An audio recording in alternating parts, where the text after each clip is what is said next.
continue? Like I said, we are at the perpetration point. How do we continue? How do we make sure that the momentum we have created? I always tell people that we set out to create demand, and we have created more demand than we expected we would create. The question now is, how do we make sure we feed that demand? How do we meet that demand? How do we make sure that the people we have reached out to don't feel left out and say, oh, those guys came and worked with us and then disappeared? Or how do we make sure that the people we have worked with and are reaching out to other people make them feel that actually these services are ongoing? We are creating the demand. We need to work with partners to make sure that we actually meet this demand. We need to strengthen our referrals. We have very, very important partners in this room. But how do we strengthen that partnership? How do we strengthen these partnerships? And how do we bring more partners on board to make sure that this care is holistic? How do we improve retention? I was talking to Morgan just earlier today. So many people after the big bus straight to Kenya, then comes. How sure that those who are on treatment are still getting the treatment? We have people who are mobile. How do we make sure that someone who was on treatment with Mango and has gone to Karamoja is retained in care? How do we follow up and make sure that people are retained in care? It's important. How do we continue to build healthy and stronger MSM communities in this country? How do we put our brains together and say, this is how we move forward? Very many times you have been told, where are the figures? That's the challenge we are meeting today. Every time you talk about women who have sex with men, they ask you, where are the figures? Where is the evidence that they actually have an issue with HIV? Where is the evidence that they actually have an issue with STIs? And tell them simple. Give us the money, let's create the evidence. Evidence is created through research. Give us the money, let's do research, and let's bring the evidence. I dare anyone come and ask me where's the evidence that MSM people have issues. Here are the figures. We have the graphs, we have the figures. You cannot tell us that we don't know anymore. We cannot tell you we don't have the figures. Here they are. How do we use these figures? Moving forward, we're going to come knocking at your doors and partners and asking you, who else can we talk to? These figures are free. Who else can we share these figures for to make sure that health reaches each and every person in Uganda? Because remember, without us, we are not moving anywhere. We need to stick together. We have created the evidence, we have created the demand. We need to stick together and see that we continue with this service provision. And thank you very much.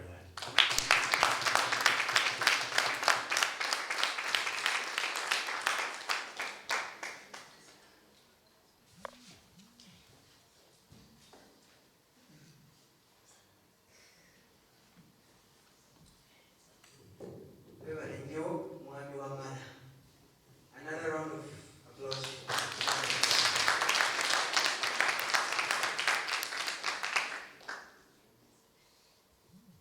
I'm still excited. I guess Dennis is excited because the representative of our guest of honor has arrived, our big partner, Marjorie Nachimuli. You're most welcome.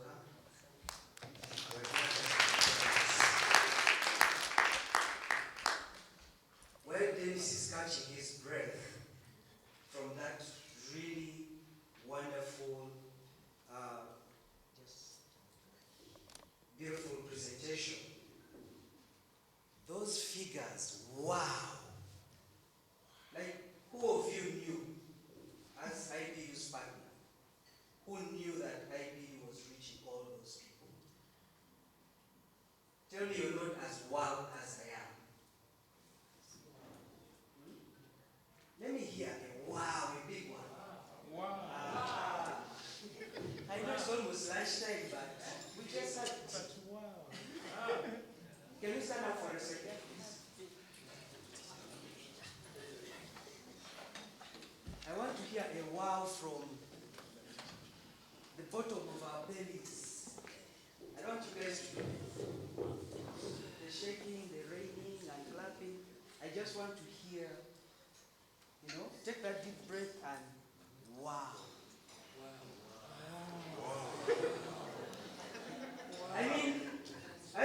cannot do this alone. And they acknowledged us. So the wow is not for Dennis, it's for all of us. For being supportive, for wanting this work to continue. When you look at your programs, the next thing is supposed to be a Q&A. So I think we've given Dennis a chance to catch his breath. So we're going to plenary for 10, 15 minutes. Whatever questions that have come up, whatever has stood out for you in that presentation, whatever has stood out, or whatever is a concern for you, something that is, tickling you. You say, okay, I'm seeing this fit as bad. We want to hear that in the next 15 minutes. So please, let's have a say. Thank you very much. Environment, but I don't think that conveys the reality in which you work. And it's such an honor to be able to work and to partner with you and to support your efforts to stop people from our communities from dying and to support them to live healthier and happier lives with dignity. I think as well it's very important for us to acknowledge the role of our Community Health Alliance Uganda, CHOW, the Most at Risk Populations Initiative, MAPI, the AIDS Service Organisation, TASO, and also Sexual Minorities Uganda, as well as all partners of other partners that I'm not mentioning of Icebreakers. It really is a collective effort. And I want to thank you all for your bravery, for your leadership, and for taking this work forward for your community members. I'd like you to all give yourselves a round of applause, please.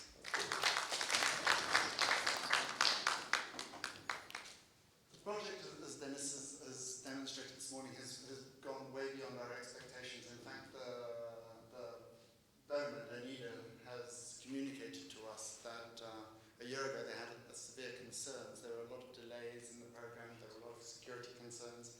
The program started, and within a month the Anti-Homosexuality Act had been put into law.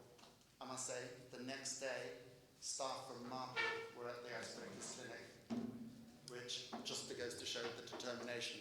But they were very, very concerned about the ability of this project to actually stay live.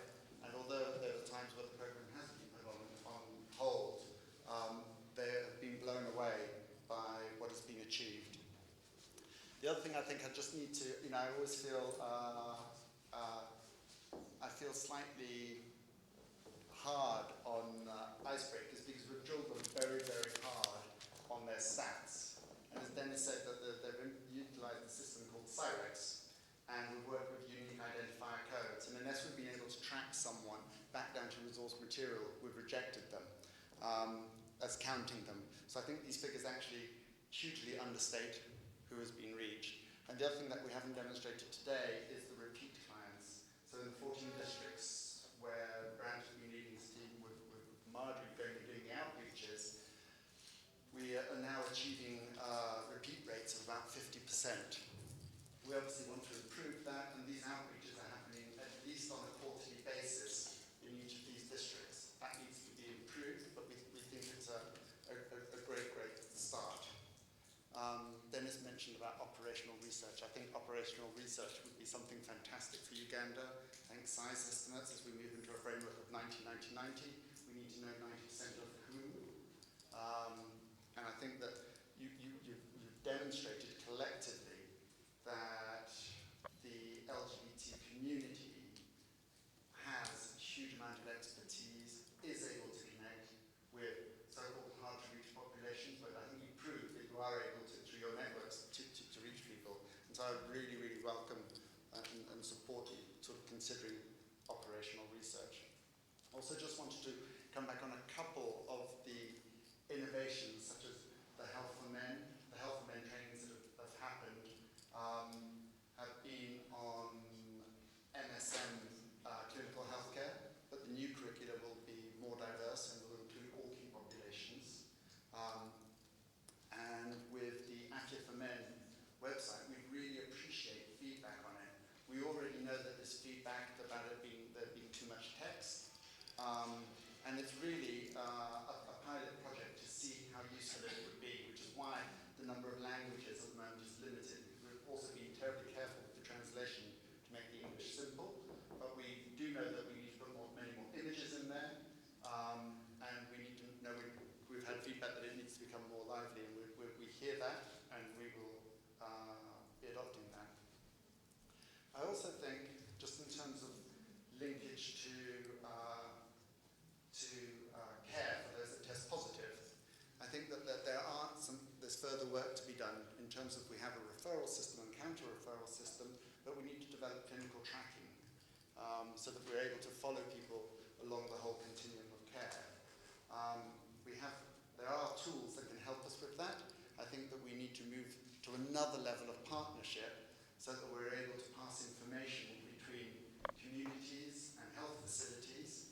much more that can be done to strengthen the partnerships within community, to strengthen the community systems, but I also think that there's further on as well that we're hoping to support in terms of adding value to the health system, to really start to build stronger and more resilient health systems within communities, but within the health system as well. And although Sharp is coming to an end, we recognise that Ugandans will not stop being gay, bisexual, lesbian or transgender on the 1st of January when the programme is over. We're working very, very hard to continue to being able to mobilise resources. At the moment we haven't been successful today, but we do ask for you also to keep up the demands, to come together, to create joint proposals and to come up with ideas to help us in that journey. We are committed to standing and walking with you, and we're working hard to being able to see how we can move forward. But I don't know if you want to add anything, Caroline? No? So I think this is the point where I will now shut up.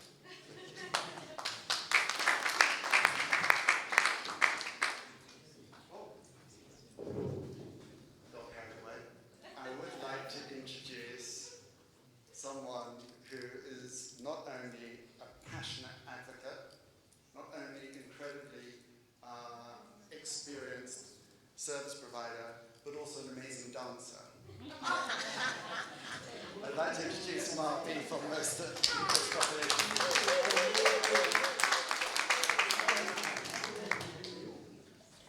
Thank you, Gavin. Good afternoon, ladies and gentlemen and others. Good afternoon. How are we? I'm just humbled to be here to present to you the keynote address from Dr. Peter Chambate. Dr. Peter Chambate lost a brother, and as we talk now, they are heading to go to the village to take the dead body. But he has apologized, and he gave me his keynote address. And they are written here on paper, and I'm just going to read because this is what was prepared. The keynote address is, the theme is, let us not leave anyone behind, because everybody's action counts and matters. And while Uganda has made remarkable progress in addressing the HIV/AIDS epidemic, the prevalence of HIV among key populations remain alarmingly high, 14 to 35%, far away over the national HIV prevalence of 7.3%. So this high burden of HIV in KPs in the country is compounded by challenges of behavior, structure, economic, political, legal, and social culture, barriers to effective demand and uptake of preventive and care HIV/AIDS services. In order to reverse and end the HIV epidemic, we must address the existing challenges, and we need to thrust towards individuals and collective responsibility. Let us not leave anyone behind, because everybody's action counts and matters. So there is a great deal of talk and excitement about ending AIDS by 2013. So we have the tools, and we have the knowledge, and possibly the means, but actions lag far away behind. So denial, discrimination, and stigma, compounded by compliance are the order of the day. So that is so grateful for Sharp Project, and he has appreciated Sharp Project because we've been working with IBU on this Sharp Project, and there is need for more funds to reach more districts, and even you've been talking about the follow-ups, and he's also concerned about the follow-ups in those districts where the key populations have been reached. And he's like worried of the work being done and the work is left hanging. So he's calling upon all stakeholders to come on board to see that we fight HIV together and we move forward to see that all these people can access services. Yeah, thank you so much for listening. And I also thank, on my own behalf, IBU and other stakeholders who are here to see that we are fighting. I'm so grateful to see that Mengo Hospital has come on board. Doctor, you're most welcome. And this is what we've been fighting for. I'm also grateful to see Dr. Jobe for being here with us. Yeah, because he's doing a great job. As we talk now, he's also moving around in other districts to emphasize that key populations are key. So we should move ahead to sensitize more service providers to come on board. As we talk now, we are having trainings because theta, you remember theta got some money, and MAP is mandated to do the trainings for the service providers, but we still have service providers who are asking whether key populations are mad. And these are doctors, and yesterday we got a scenario of a doctor moving away when one of our peer came to share, and he picked his books, and we are so embarrassed from this. So as we are here, Dr. Mediope, this is what is happening to our service providers. We have that they think that people are mad, and we should emphasize that we don't have mad people in key populations. They should go to Butavika and find those mad people in Butavika Hospital. Thank you so much for listening, and have a blessed afternoon.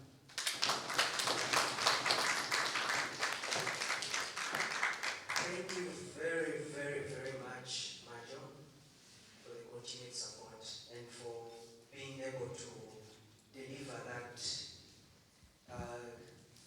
message from Dr. Chambali. Lunch is calling. I kind of fear these things. Do you know why? But at least there's an opportunity to look cool. I'm going to invite Dr. Frank Mugisha to also address us for a couple of minutes. The titles are many, so let me keep it very light. Dr. Frank Mugisha, please.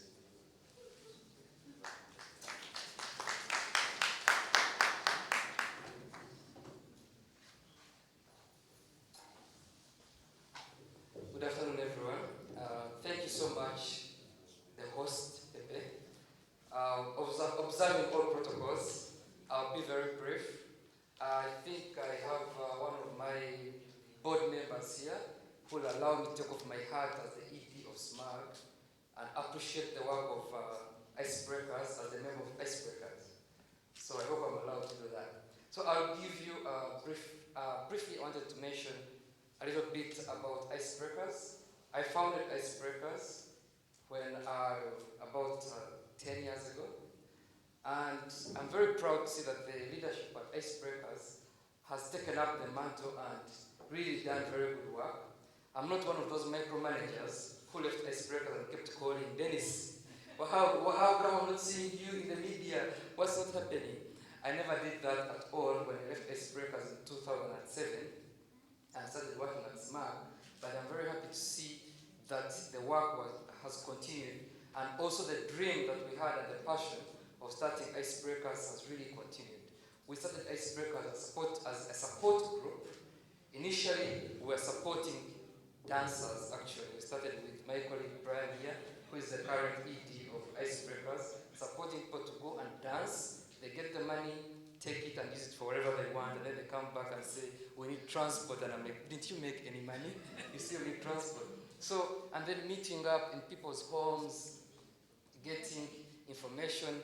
I remember in 2003 receiving, for the very first time, receiving lubricants from a friend of mine from the UK in a tin that was written on birthday boy, so that they're not confiscated in the post office. And I went to pick them. I was just praying that they don't open up the tin to see what is inside. And they had put birthday cards and chocolate on top from the UK, a friend of mine sent them from the UK. Fortunately, they didn't open them. And I was moving with those lubricants, handing them over. And there were a few of them. And when they ran out, people started calling me Frank, we need more lubricants. And when I started traveling, I actually would travel back. Every time I would travel, I would come back with another suitcase with lubricants. So in a way, even before lubricants came into icebreakers, we always would find out every person, Kasha is not here, but when Kasha would be traveling, to come back with lubricants. Anyone would come back with lubricants, bring them to icebreakers, we supply them to people.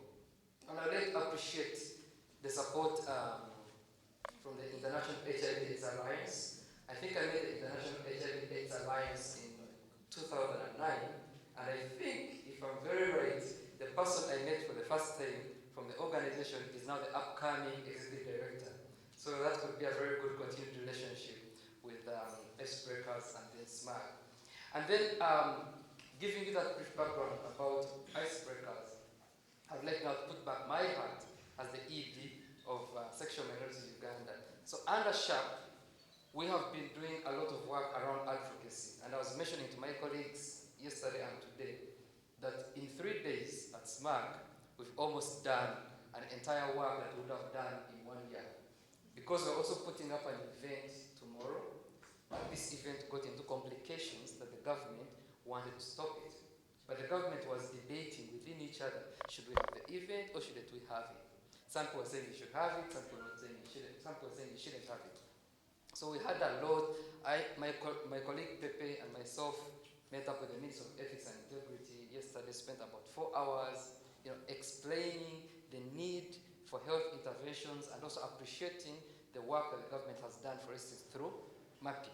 And then having brought in that, and using MAPI as an example, the government started listening, and of course we brought in all the work they've done through the Uganda AIDS Commission, and eventually our event was said, okay, now it can go on.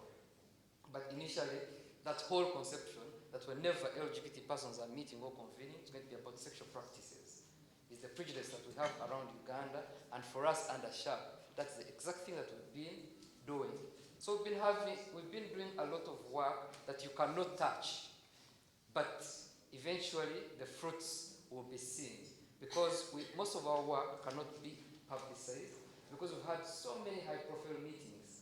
Because under SHARP, and that will come out in our work tomorrow, the numbers of people we've reached are very many to enable the service provision for our members. Because we create an enabling environment from the political will, so that you're able to provide services, so that actually the LGBT community is able to go and seek services. So we've done work with police, done work with the Ministry of Health, we've done work with government to see that this political will is there. So under SHARP, that is basically what we've been looking at SMAG. And then I would like to appreciate so much MAPI. Again, remembering the days back where the only referral was not even a hospital, but an individual. Dr. Paul Semugoma. That was the only referral. And I don't know, Joseph has stepped out of the room, but Joseph Kawesa is one of the people who have actually done a lot and a lot of work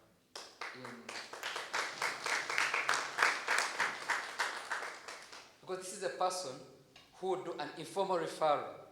The person comes to him, that before we had all these referrals we're having now, person comes to him, he's on the phone, or he's actually going to Mulago with the person, or bringing you the person to your home or to your office. The person is here, what should I do now?